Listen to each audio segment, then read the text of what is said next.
Bonjour à tous et bienvenue sur la chaîne Foot Savoir. Cette vidéo est sponsorisée par Audible, numéro 1 des applications de livres audio et de création audio. Si cela vous intéresse, restez jusqu'à la fin de la vidéo pour en savoir plus.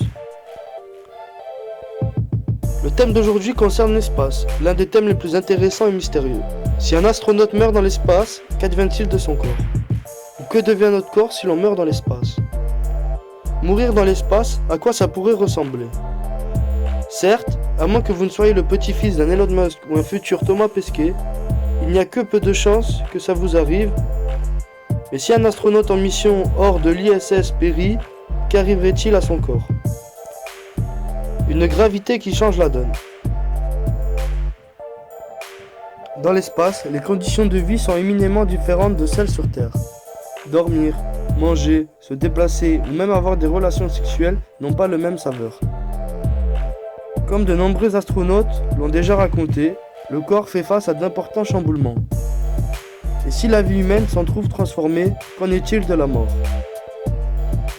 Sur Terre, le sang s'arrête de circuler lorsqu'on meurt, sous l'effet de la gravité. Ainsi, il s'accumule progressivement au niveau des parties déclives du cadavre. On appelle ce phénomène l'ivore mortis.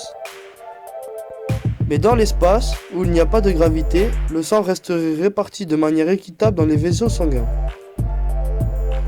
Après le livor mortis, vient le rigor mortis.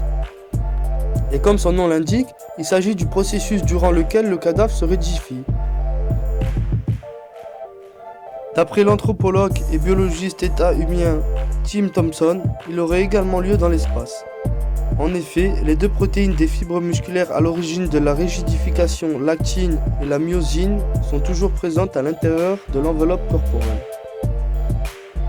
Une momie flottante dans l'espace. C'est davantage sur l'étape d'après que l'affaire se complique dans l'espace, la décomposition. Nous autres terriens avons la chance de bénéficier de bactéries dans notre système digestif qui mangent nos tissus nous internes, réalisant ainsi un merveilleux travail de recyclage de la matière organique. Problème.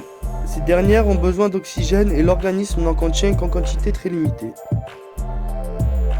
Une fois les réserves d'oxygène épuisées, ces bactéries ne survivraient pas, laissant le corps quasiment intact. Ainsi, nous pourrions ressembler à une sorte de cosmonaute momifié, flottant à l'infini dans l'infini. Étrange mais poétique, non? Ce qu'il est moins en revanche, ce sont les brûlures qui causeraient les températures extrêmement basses à notre cadavre spatial.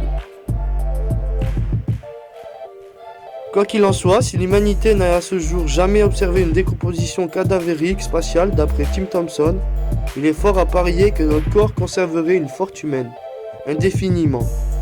On ne garantit pas qu'il la garde s'il cogne à un objet céleste. Merci d'avoir visionné cette vidéo jusqu'à la fin. Si tu as soif de savoir, de connaissances et que tu vas apprendre tout en te divertissant, les plus de 400 000 livres et enregistrements audibles sur tout sujet confondu sont faits pour que tu puisses t'instruire et suivre tes activités en même temps. Si tu es intéressé ou que tu veux simplement soutenir notre chaîne, je t'invite à cliquer sur le lien en description et à prendre ta période d'essai gratuite pendant un mois. N'oublie pas de t'abonner à la chaîne et de laisser un like si tu as appris des choses ou que tu as aimé nos explications, ainsi qu'activer la cloche pour être tenu au courant de nos prochaines sorties de vidéos.